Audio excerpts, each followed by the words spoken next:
This will be something of a mosaic, and I'd like to welcome you and thank you for listening, taking the time, and I hope that wherever you are, you're keeping well and keeping the head up and keeping the heart strong and making your way through these times. As for myself, suffice to say I'm doing okay, and we're doing okay here. And sure,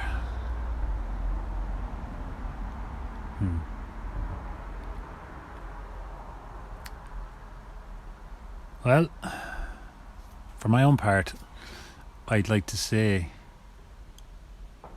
that I'll remain unnamed,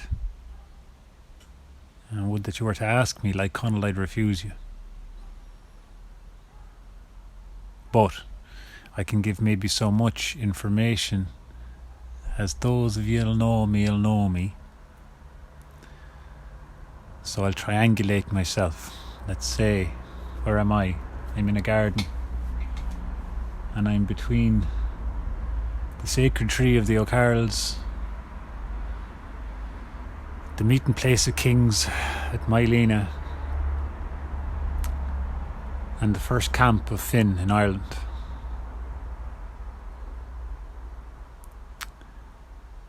And in this territory, on the round, many moons ago, at this time of year, it'd be, an exciting time. The energies would be up, like, because the national celebration, of course, is out at the Mylena, the fort on the plain. And at this time of year, people were coming from all over. The old road, the Escarriada. It was a busy time of year, to be honest.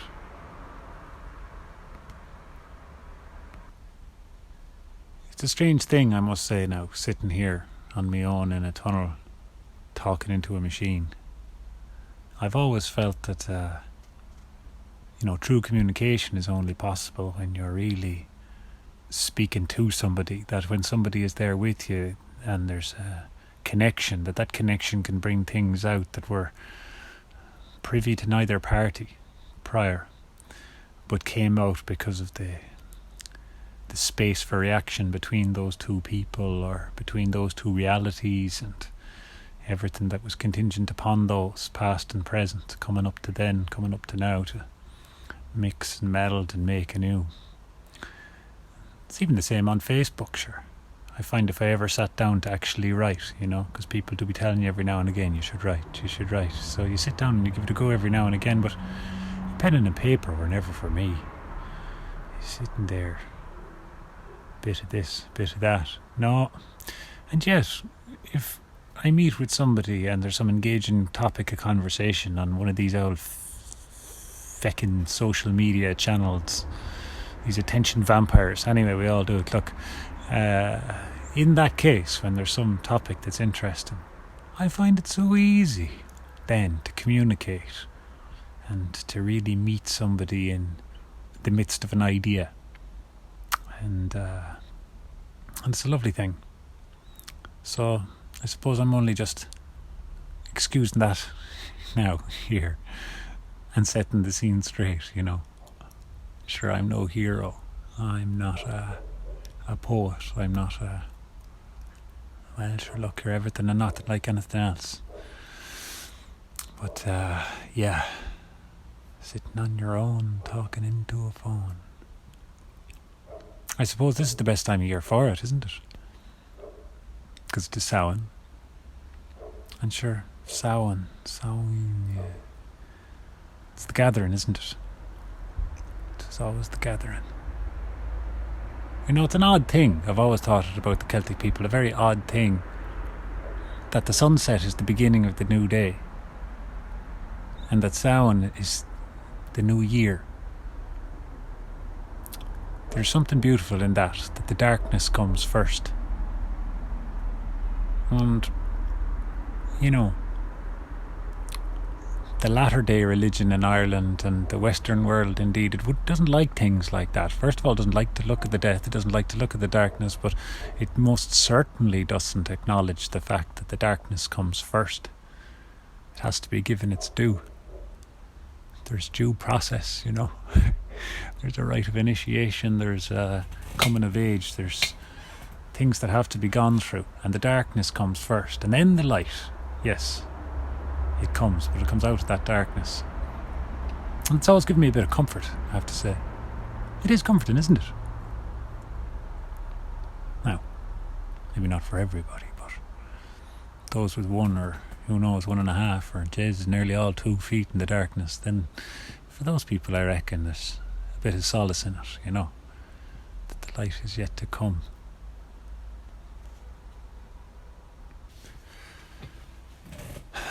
But I suppose let's maybe start a little bit with the darkness, you know, the underworld, the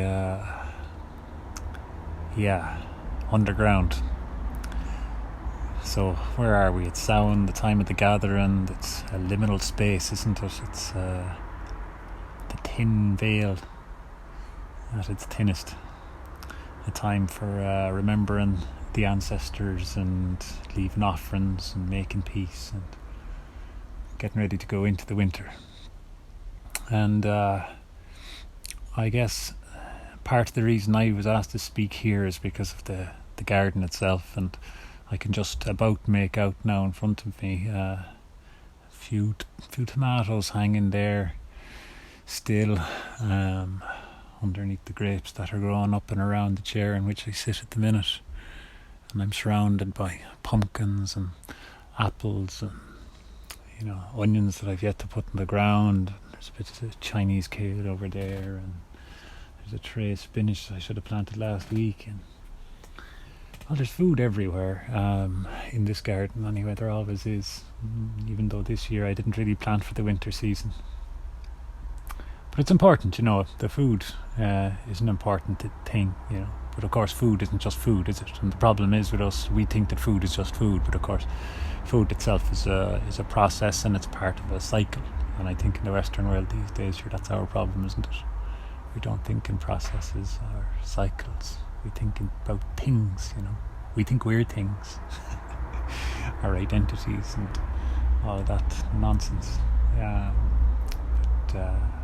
But no, sure, everything's a process. And then why is food important in terms of a process? Well, because it's a medium point, isn't it? You know, what is the human? You know, we're a bridging factor, aren't we? We've got the earthly around us and all of nature and all of everything living up to the animals, but we're different, aren't we? There's something else to us. We have a bit of that heavenly nature going on, and I don't mean divine or holy. I mean, you know, the fixed stars, the cycles, the patterns, the predictability, the beauty, you know, the harmony of it, the pattern, the sonority, all of that. That's also happened within us. And so we seem to be the meeting point of the two. And in this case, that's why food is important, because for us here, that's our connection, you know. Our connection with what? Well, our connection with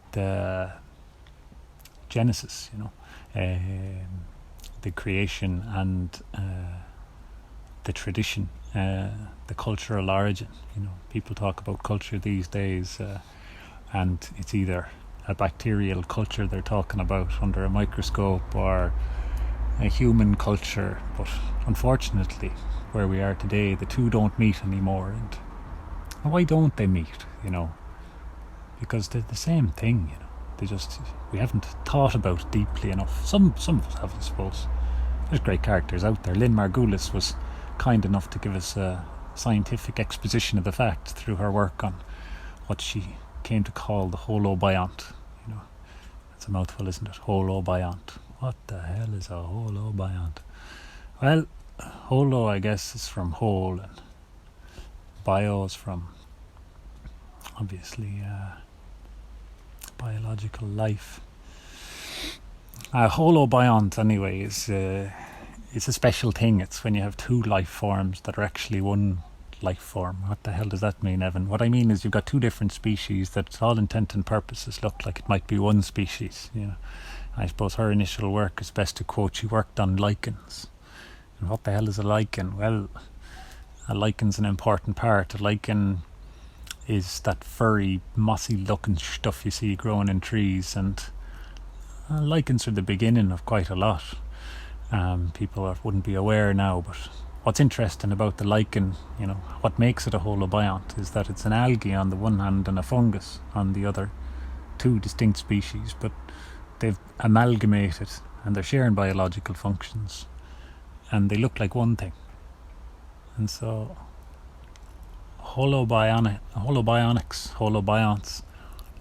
are we're a multitude, you know, and humans, we are holobionts, as Lynn would call us. We are a multitude, you know. There's very little of your DNA is your own, and a lot of what's going on internally, you know, the internal culture comes from the culture of the soil. So those bacterial culture, the exchange down there with the mycelium and the microorganisms and all of that, that's happening at the root hairs of the plant down beneath the earth's surface. That's there's a whole lot of life down there. It's doing a whole lot, and that sure is creating the food for that plant. The earthly food, the heavenly food is coming from the sun, of course, and by the power of the two, then they produce food, you know. So humans needn't run away with themselves thinking that they're the meeting point of heaven and earth, or even a fucking plant is a meeting point of heaven and earth. Shouldn't be cursing. But yeah, so why is it important? Why is food important? Why is it important to think about? Well, it's important because in a way our current situation in Ireland is just it's kind of a manifestation of trauma, isn't it? You know, we've been separated from the land, and by force, of course. You know, yeah, grand poor us, you know. Next, culture after culture after culture getting wiped out in this racket, sure. It's unfortunate, but these days, today, when everything is as it is, and there are difficulties there, and people need to approach those difficulties in a new light, there's a lot of people looking back to indigenous cultures, you know. They're looking back to the elders, and they're saying, hold on a minute, you know, the Aborigines knew what they were talking about. Hold on a minute, the American Indians knew what they were talking about. It turns out that everybody knew what they were talking about, except the fucking Egypts running around trying to grab whatever they could get. And that's true, you know. How do people get so lost that they end up running around trying to grab everything they can get? Well, they become disconnected, you know. And not only do they become disconnected, their very nature is that which disconnects, and it seeks to disconnect more and more and more. These days we call it growth, isn't it? That's what it's all about, you know. Get bigger, get out. You know, bigger than what? So yeah, why is food important? Because we're holobionts.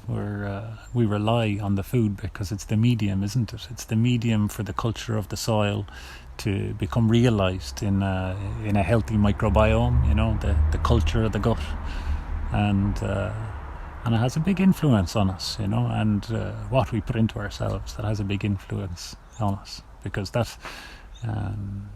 cycle is important to us. We've lived it for as long as there's been humans to live it, and we're attached to all of that, irrespective of what we might think of ourselves as things. And it's important because the land realizes itself through those who live it. We are of the land, you know. There's how did the Celts say it? Tuath and the Tuatha. So the country is the Tuath, the land is the Tuath, and the people are the Tuatha, which basically means we're of the land. They understood that, they knew that, you know. This is about place-based culture, it's about place-based life, and when people are of their own place, then there's a a power in it, and that power and spirit is recognised by the old culture. And as I say, we're looking back to that now, because we see what isn't working and we see what needs change. So again, why is food important? The bridge of the earthly and the heavenly that is in us needs to be fed by the bridge of the heavenly and earthly that is of the land around us.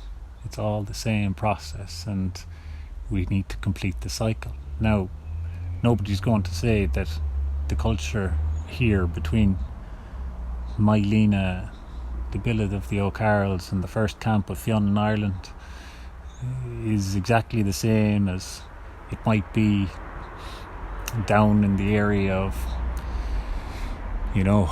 West Cork, or up in North County Dublin, or above in Sligo, Mayo, or anywhere else for that matter. It's different, of course.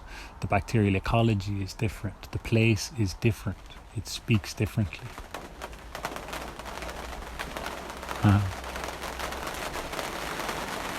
Well, I'll just have to keep going with the rain. We just have to accept it, even if it's Ireland after all. So people who eat lots of sweets, sugary things, they'd understand what I'm talking about, because the mind can be changed by externals, what we would perceive as external situations, when we bring them in and make them part of our own system, So if I don't get my cup of coffee that I'm used to, or if I don't get my sugary treat that I'm used to when I'm used to it, well, you can get a bit ratty, can't you? You start to be a bit stressed out because you're not getting your kicks, and your mind has changed. What's changed your mind? Your gut has changed your mind, of course, because why do you crave sugary things? Because sugar feeds anaerobic bacteria in your gut. And then who, when they don't have their food, want their food? That's right, the bacteria in your gut, they want the sugar, they want the coffee, and I guess you have to learn willpower. Who's the boss around you? The bacteria or you? That's maybe not 100% scientifically accurate, but it's a bit of crack anyway. So, food is important. It's bridging the cycle. We've been living and dying and living and dying and living and dying and living and dying and living and dying and living and dying and living and dying for generations and generations and generations. And we've been rotten back into that soil. Every cycle. We've been eaten from that soil. Every cycle. We are part of that. It is part of us. But as we become removed today in this mad old time, what was that togetherness suffers, it's no longer there. We're all disjunct, we're all separate. Sure, look at us now, we're approaching Samhain, the time of the gathering, but we can't gather, can we? No, we can't, but we can reflect.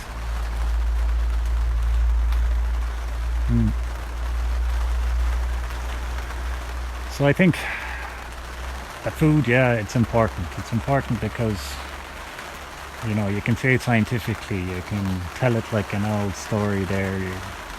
There's many ways to say it, many ways to think about it. I mean, it should be, of course, qualified by what's wrong with the current time, what's wrong with the current situation, which is that people, of course, are doing their shopping down in Tesco's, and they're buying shit from Chile and Peru and here, there and everywhere that was grown under plastic, much like I'm sitting at the moment, but sure, whenever.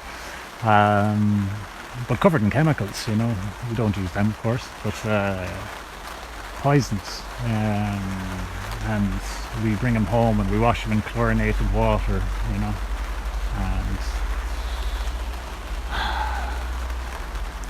it's not good for us, We should be eating from the land, we should be eating from the soil direct. There's something of a higher quality there, that gives our experience a higher quality when we make it part of our reality, and we can become more than that disidentified and alienated, disturbed human beings, human things. If we change the way we do things, and changing the way we do things, we change our mind. If we change our mind and in this direction, you change your mind through the body. If you can change your mind through the body, then you can go deeper. More can happen. You start to get a sensitive ear. You can hear the liminality of things. You know, now it's that time of the year, the liminal time. And there's basically it's thin. You know, the veil is thin. And what that means, it means that you never know. You're walking down the road and somebody's been there before, and all of a sudden you find certain thoughts in your mind, or your emotions are moved in a particular way, or you find yourself able to tap into certain things, or worried or fearful about other things and that are not usually your nature. Well, as I was saying to a friend of mine the other night, I was watching one of these webinars. You know, we're all on Zoom now, so so this was a three-way Zoom between a couple of lads from Teagasc and a woman over the EPA, talking about water quality, right? And he was asking her a couple of questions, and she'd given a great presentation, and obviously it's in a farming context, so she was talking about farming. And of course, your man reading the questions off the screen that have been coming in from the public, you can see him reading this question, and his face kind of turns a little bit, like, and obviously I could tell what was going on. You know, that somebody was after writing in, somebody who was obviously just using this as a moment event, you know, and but he thought the question had enough merit to ask it, but so he went about toning it down, you know, and making it all PC and whatever as he asked it, but he couldn't help himself. His visage changed and the tone of his voice changed, even as he tried, you know, to soften out the original intent, you know. Like, and that's an interesting one to think about, that just reading words off a page or off a screen, in the moment of their being written, there's an emotional transmission that's happening. And that emotional transmission, even if you make a concerted conscious effort to change it, or to pacify it, or not be affected by it, can affect you. You know, it can change your tone, it can change your behaviour, and that's like the human lived side of liminality. You know, like, that's just the thresholds that exist between people and their emotional energies and psychic energies, and you know, for people who don't like the word energy, I'll probably one of you. It's just kind of an easy way to say it, isn't it? But however, there's something going on there. And when you're talking about place, then, you know, if you're connected into your place, there's another kind of liminality coming on. And food is important for that, you know, in the same way as, I guess you hear what I'm trying to say here, that the macro culture, who we are as a people of place, is related to what's going on within us physiologically, and that has a lot to do with how we maintain our relationship with the land around us. And we're in a bad old state at the moment. We're better than lost, but we're having a hard time.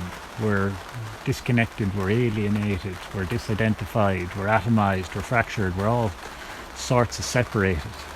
And there are steps you can take, you know, there are simple steps you can take. And one of those is to start getting your hands dirty, get out there. And I'm not necessarily saying dig all around you. I have a no-dig garden here myself, because I believe in building carbon and not burning the past for the present. But by all means, get out there, find a little bit of info, and, you know, plant yourself a bit of cabbage and a few onions and beets and spuds and some lettuce, and different types of greens, a few culinary herbs, you know, throw a few pumpkins in the corner, or, you know, whatever else, plant a couple of apple trees or a plum tree or something like that. You know, you'll be thanking yourself in days ahead that you did. Not because you have, you know, food items to eat, but because there's something more to it. And the first thing that you learn then in that context is seasonality, you know. Seasonality will dawn on you slowly, knock you out of your own kind of personal will. I want.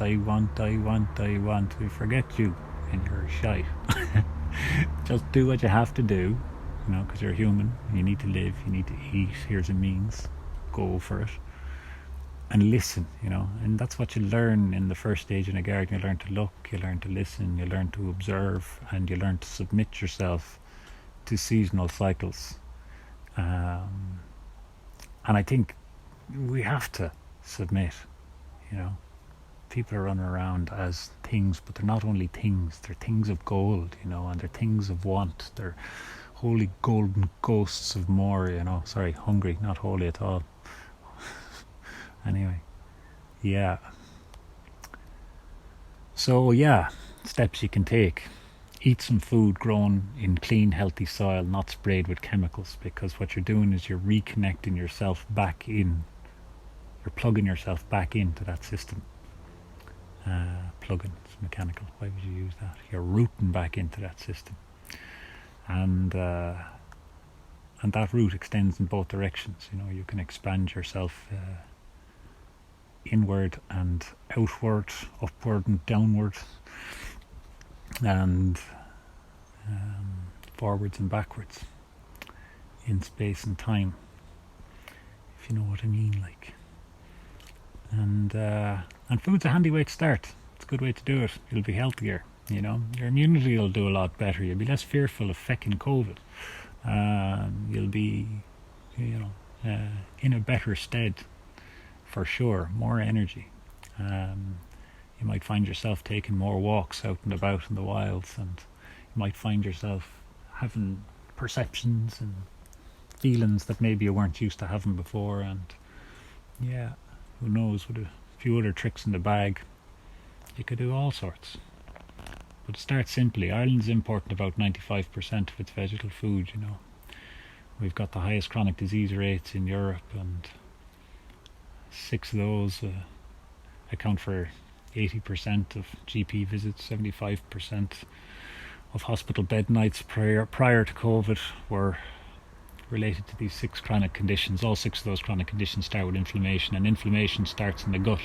When food-shaped food, chemicals and shite are eaten and go into your system, they cause swelling. The gut wall perforates. It should be like a sieve, but a very fine mesh, but it turns into a not so fine a mesh, and all of a sudden food particles are escaping out to the abdomen, and they're toxic. Not only food particles are getting out, there's certain bacteria that belong inside the gut wall that are getting outside the gut wall, and there's components there in the makeup of their surface that don't belong in your abdomen. And so depending on what happens next, and depending on your particular conditions, something else is going to come about. It could be obesity, when basically those food particles are coated in fat and stored on the body's extremity as fatty tissue. Too much bread, stop eating the bread. If you're going to eat bread, eat sourdough, get organic flour, you know. Be smart about things. Figure out which, you know, flour, rice, potatoes, bread, they're all things that we eat a lot of, but the way that they're produced in the conventional system is through application of chemicals, glyphosates and so on. They decimate the culture in your gut in the same way as they murder the soil when you put it on them. They're responsible for an internal and an external destruction. They are a cultural destruction. You know, Monsanto are yeah, they are what they are. Like, it's empire, isn't it? You know.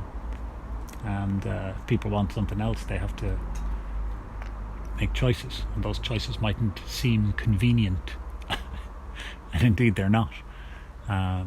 but they're worthwhile, and what they can give you is they can change you. Nothing easy is, nothing worthwhile is easy, basically. People have to stop looking for ease. It's like even people who pretend to care, they go to Dublin and they shake their hands up in the air. And by all means, it makes sense to show up en masse every now and again and put the shits up the politicos. Absolutely. But it is futile, I think, if in your life you're not making choices and doing things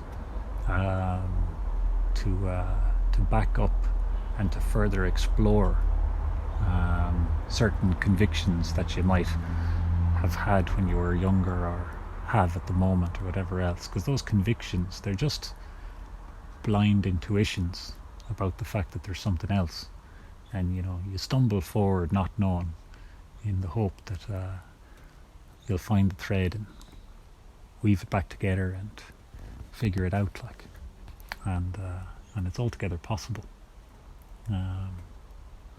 It's not easy, but it's worthwhile. And I think that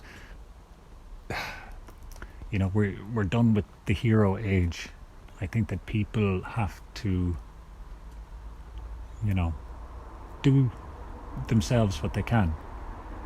We have to learn to meet each other on common ground again as well, and make an effort, a common effort towards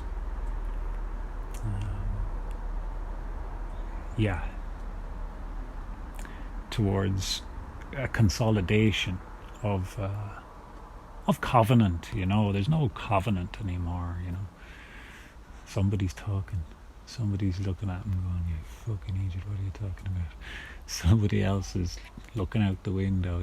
There's whatever. We get together, even our celebrations these days, some, not all of us, but it can often be a thing now that we don't have covenant. There's no togetherness, there's no shared celebrant, there's no kinship. And I think that right now we need it. Absolutely we need it. We need less fucking Sitka spruce. We need to plant some fucking Irish woodlands, save the seed in the local areas, plant them around the place, we need communities getting engaged, and if they have to learn new tools and do carbon-based project development or whatever the hell it is, then so be it. But there has to be a means to get people reconnected, out of the classroom, up Keats, back to the hedge, out and about, forest schools, whatever it is now, is the new thing. That's the way to do it, They put forest floors in Finnish schools, and the kids showed immunity responses at 6 weeks. So the whole immunity was accelerated by not paving the school floor, separating people from the soil, because that connection is absolutely vital. People underestimate it, People underestimate green vegetables. Did you know that 3 cups of green veg contain about 258 micrograms of magnesium? And what outperforms SSRI at 6 weeks? They're antidepressants, by the way. 258 micrograms of magnesium on a daily basis. 3 cups of leafy green veg. Best is spinach, kale, chard, these types of things. Easy as pish to grow. Not that you'll be growing pish. There's a beauty to it. The simple things are, they're it. The simpler it is, the better it is. And the most simple thing, like the soil beneath your feet, it's, that's what we need to be looking at. Leonardo da Vinci, he said, simplicity is the height of sophistication. And if you go off and you listen to characters like Christine Jones or Dr. Walter Jane or Dr. Elaine Ingham, you start to learn about the interaction of microorganisms and soil biology, what's going on between bacteria and the mycelium, the exchange of exudates around the root hair, and how the process is a continuous cycle of exudate exchange. What is, we say, what is it? Well, one man's meat is another man's poison. But in the subsoil environment, it's one creature's shit is another creature's food, and that cycle, continues. So the root exudates are food for the bacterial exudates are food for the mycelium. The mycelial exudates are plant available for the food, and there's a relationship going on, a symbiosis, whereby the plants are essentially feeding bacteria and feeding mycelium, basically the mushroom tree, and there's a relationship there.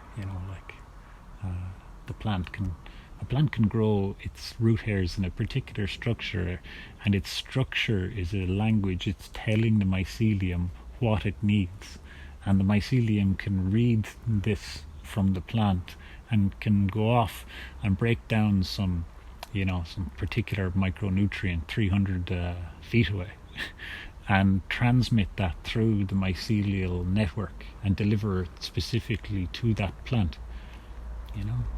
Fucking amazing. It's like downloading. There's the internet. They call it the subsoil internet. Well, they don't. They often refer to it like that. There's a world of beauty all around, and sure, at this time of Samhain, I think that it's really, really important that we take a moment to reflect. Yeah, we're disconnected. What's probably the thing that most people did this year, as soon as the fast and furious life got bowled over by COVID lockdown? They went out in their gardens and they started to grow food. Why? What's the unconscious motivation? This is the unconscious motivation. It's to get conscious. There's something missing, and there's a realization of that, and it's more wondrous, it's more profound, it's deeper than we care to acknowledge or to accept. We don't need to acknowledge it. We don't need to accept it. We don't even need to know what we're at. It's just a motivation. What am I going to do? Jesus, I'm going to be here, stuck here, looking at the telly now for the next 3 months. No, I'm going to get up, go out into my garden, and just put a bit of schmuck on it and plant a few feckin' vegetables. And in the simplest terms, that is exactly what you're at. But there's a whole other element to it as well, because it's a different type of life that drives you to get up and do your 9 to 5 every day and pay your taxes and your bills and your bits and pieces. I think somebody once said, "Give to Caesar what is Caesar's."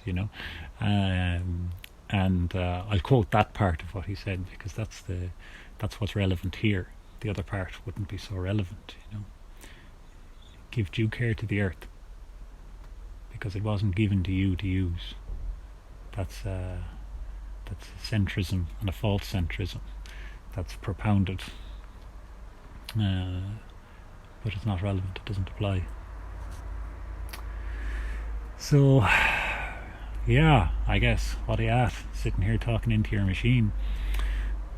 I was directed to have a little bit of a rant, get into a liminal space and let something come through. If that was at all possible.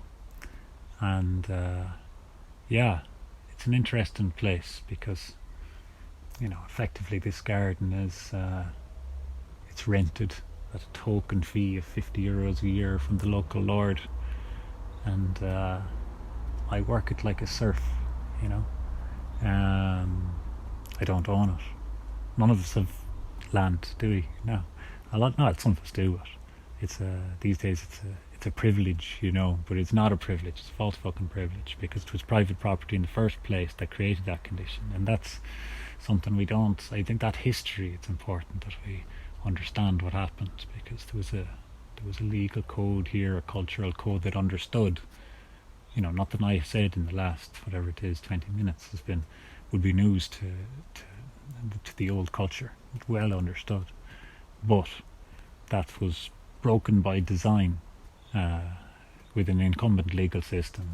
Post Cromwell, you get the tanning case and tanistry and Brehon law are finished and replaced by a new legal system, common law, which has private property, and so lands are fenced off, privatised, people are kicked out, tax incentives from the Crown cause the woodlands to be cut down to smelt iron ore for making weapons or building naval vessels so that British colonialism could move all over the world. And sure, what was British colonialism? Only Anglo-Norman colonialism.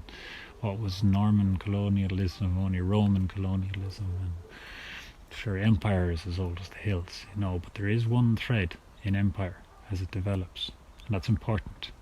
And there's one thread when it comes to indigenous cultures, and that's also important.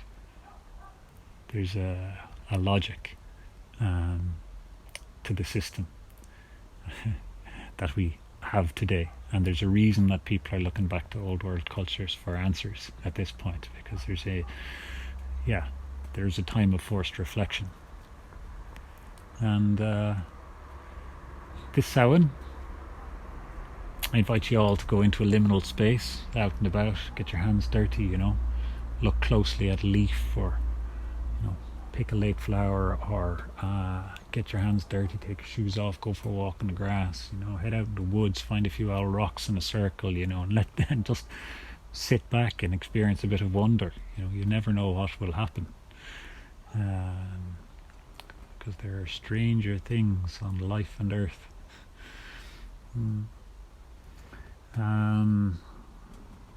Yeah, the liminality of Samhain. Right, well, I figure my time is nearly up. I'd lit a candle here earlier and it's still working away there. It's nearly coming time to blow it out. I have here in front of me a skein. I call it a skein. You know, it's actually a lump of rock. I was out with a good friend of mine practicing up on a mountain there, the Schliebblaume, the Kinnity Mountains. Did you know that the Kinnity Mountains were once taller than the Himalayas? They pre-existed the Himalayas, but the Himalayas only came up after them, you know. So at one point they were standing tall, and the Himalayas didn't even exist. It's old country, like, it is old country. And so we had been practicing up on the side of the mountain there, and afterwards went for a little stroll, and I knelt down by a stream and I found my skein. And it's about, you know, from the tip of my middle finger down to, just the bridge of my wrist. And it fits in your hand so perfect. And it's clearly cut, you know.